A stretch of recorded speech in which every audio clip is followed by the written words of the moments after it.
Michael, harmless fun, or would you think this is all a bit of Christian propaganda?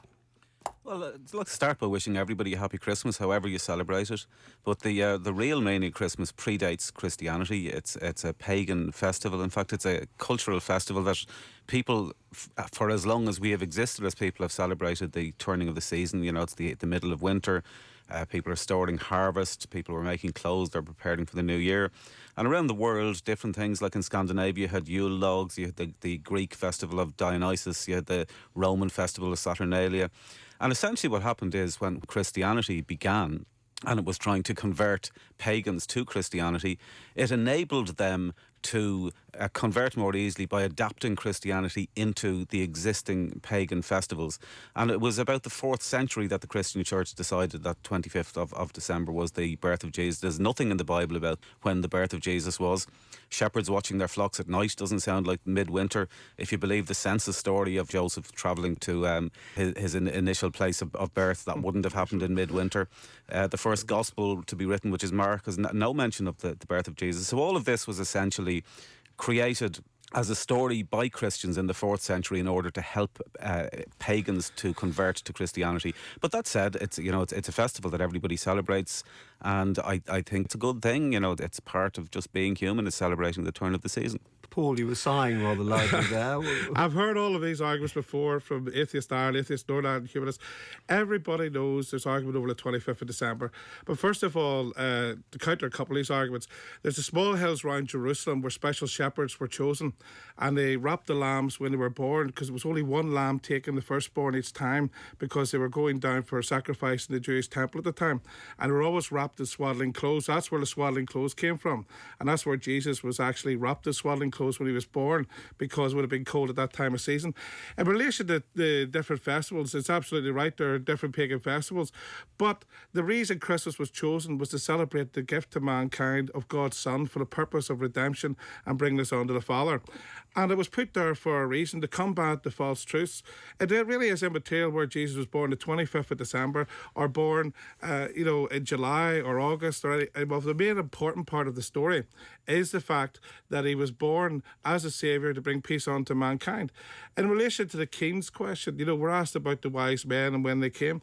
I mean, it is a known fact that there was a census done.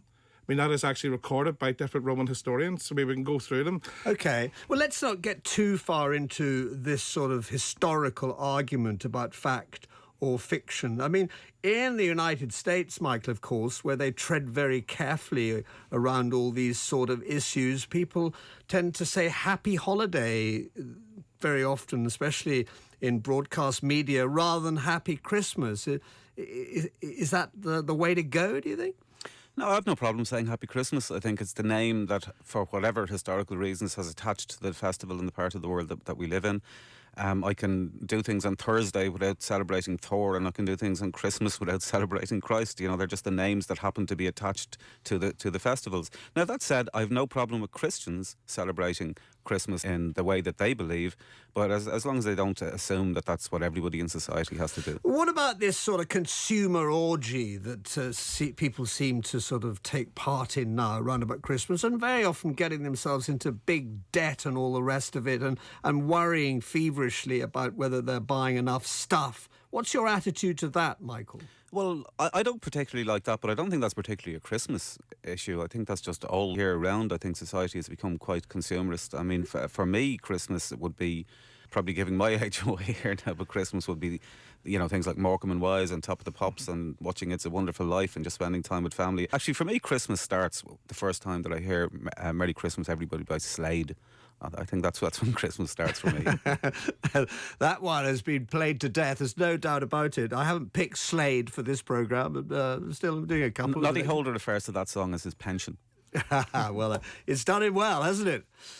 What about the whole consumer thing? I mean, you talk about the children enjoying the nativity play and everything, Paul, but I mean, they're also, pointing the finger at their mum and dad saying, I want Xbox, I want an iPad, I want this, I want that. I mean, that is very often first and foremost in their minds, rather than your lovely Christian message. Well, I think what has to be conditioned to children is that what Christmas is about. Christmas is about the giving of presents, but it's also the remembrance of what the story about Christmas is about. It means Christmas split in two, which means the celebration of Christ's birthday. Now, if a child, and I remember my family didn't have much money when I was younger, I used to look forward to coming down. The first thing I went for was the Santa letter and the presents.